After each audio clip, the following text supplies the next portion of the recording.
Miércoles 23 de septiembre. Del Santo Evangelio según San Lucas, capítulo 9, versículos del 1 al 6.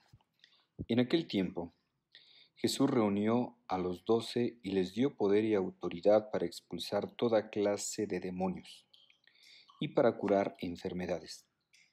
Luego los envió a predicar el reino de Dios y a curar a los enfermos, y les dijo: No lleven nada para el camino, ni bastón, ni morral, ni comida, ni dinero, ni 2 túnicas. Quédense en la casa donde se alojen hasta que se vayan de aquel sitio. Y si en algún pueblo no lo reciben, salgan de ahí y sacúdanse el polvo de los pies en señal de acusación. Ellos se pusieron en camino y fueron de pueblo en pueblo predicando el Evangelio y curando todas sus enfermedades. Palabra del Señor. Gloria a ti, Señor Jesús. Hermanos, hoy en este Evangelio que nos presenta San Lucas, vemos cómo Jesús, una vez que dio poder a los 12 apóstoles, dio poder y autoridad para expulsar demonios y curar enfermedades, inmediatamente después los envió a predicar el reino de Dios y a curar a los enfermos. Pues aquí está la misión, hermanos, que Dios le encomendó a los 12. Después de que les dio poder y autoridad de expulsar a los demonios y curar a los enfermos, inmediatamente después los envió a predicar. Entonces, ¿qué es lo que debe distinguir a un apóstol, a un discípulo, a un seguidor de Jesús? Que prediquen el Evangelio, es decir, ser discípulos y misioneros. El día de antier festejábamos el apóstol Mateo, ¿verdad? Como Mateo, dejándolo todo, lo siguió a Jesús. Dejándolo todo, lo siguió. Para dedicarse, después de que era recaudador de impuestos, él se dedicó a anunciar el reino de Dios. Predicar el reino de Dios, anunciar el reino de Dios. Nos dice este Evangelio que llegando a la parte final de la predicación de Jesús en la región de Galilea, se ha llegado un momento importante para los discípulos, porque de ahora en adelante deberán dar sus primeros pasos de apóstoles en la tarea de la evangelización, evangelizar. Y dicha misión implica 2 tareas elementales, como decíamos. Una, anunciar el reino de Dios. 2, sanar. Para anunciar y sanar, porque ese anunciar y ese sanar parecen ser esos 2 verbos que sintetizan la misión de los discípulos. ¿Y esto? Porque no es suficiente anunciar, el discípulo también debe cuidar y sanar. De lo contrario, la proclamación cristiana carecería de testimonio.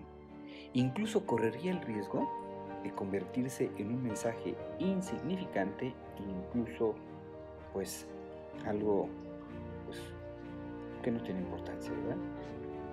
Porque la verdadera esperanza se anuncia tocando los sufrimientos de los receptores. Y de hecho, no es congruente predicar a la gente sencilla, pobre y hambrienta si se permanecen indiferente ante su situación, ¿verdad?, de precariedad. Ya los grandes misioneros de todos los tiempos y de todas partes están dando ejemplo en saber combinar la proclamación cristiana con una intensa actividad social y espiritual. O sea, como decíamos ayer, ¿verdad? Tener de ese encuentro con Dios, tenemos que pasarlo a la acción. No todo el que diga Señor, Señor, entra en el reino de los cielos, sino el que cumpla la voluntad de mi Padre. ¿Quién es mi Padre y quiénes son mis hermanos? El que escucha la palabra y la pone en práctica. Pues bien, es a lo que se nos invita, ¿verdad? Es a lo que se nos invita hoy se nos recuerda que el Señor también, como llamó a los apóstoles, también nos llama a nosotros. A ti y a mí nos llama y nos envía para que prediquemos el Evangelio y curemos a los enfermos. Y otra cosa importante, también vemos cómo Jesús le dijo a los 12, no lleven nada para el camino, ni bastón, ni morral, ni comida, ni dinero, ni 2 túnicas. Es decir, que la obra es de Dios. Por eso la iglesia, no nos extrañemos, que todo aquello que es obra de Dios va creciendo y se va difundiendo, y no tanto por los recursos humanos, materiales que se tengan, sino porque es obra de Dios. Así es la obra de Dios. Lo que es obra de Dios va creciendo fuerte, va dando grandes pasos.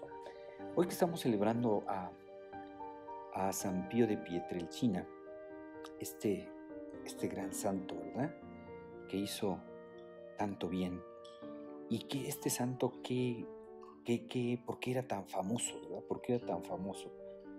Porque era, pues no sé, muy sabio, porque tenía grandes medios a disposición. No, simplemente porque celebraba la misa con humildad y confesaba desde la mañana hasta en la noche. Es decir, le dedicaba muchas horas al confesionario. Era un hombre de oración y de sufrimiento. Hay muchísimas anécdotas de San Pío de Pietrelcina, pues de todo lo que hizo, ¿verdad? Cómo se la pasaba confesando muchísimo tiempo, y cómo a las personas que iban a confesarse, pues aquellos que no decían todos sus pecados, él se los decía, ¿verdad? Él se los decía, él tenía esa capacidad de leer las mentes de la gente. Contaba una anécdota, en su tiempo ya murió este obispo fue obispo de Cuernavaca, aquí en México. Contaba que él fue, estando estudiando en Roma, fue allí a Pietrelcina, pues a confesarse con el Padre Pío, y pues se hacían grandes filas para confesar. La gente quería confesarse con el Padre Pío, y él cuenta que salió el Padre Pío para meterse al confesionario, pero antes de meterse al confesionario, recorrió la mirada a todas las personas que estaban en las filas y le dijo a uno de ellos: a ver, tú seminarista, a ti no te hace falta confesarte, vete, déjale lugar a otra persona. Ese seminarista después pues sería el obispo de Cuernavaca, ¿verdad? Entonces el Padre Pío tenía esa capacidad de leer las mentes de las gentes, ¿verdad?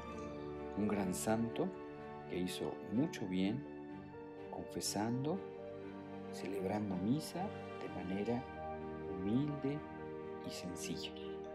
Pues hoy pidamos la intercesión de este gran santo Pío de Pietrelcina, que nos ayude también a nosotros a recibir esa misión que Jesús nos da, que también Él nos envía a predicar el reino de Dios y curar a los enfermos. Pues vamos a terminar nuestra oración encomendando a Dios las obras de este día, que todo lo hagamos para mayor gloria de Dios. Tu gracia, Señor, inspire nuestras obras, las sostenga y acompañe, para que todo nuestro trabajo brote de ti como su fuente y tienda hacia ti como su fin. Por Jesucristo nuestro Señor. Amén. El Señor esté con ustedes y con tu espíritu. La bendición de Dios Todopoderoso, Padre, Hijo y Espíritu Santo, descienda sobre ustedes y los acompañe siempre. Amén. Tengan un feliz día.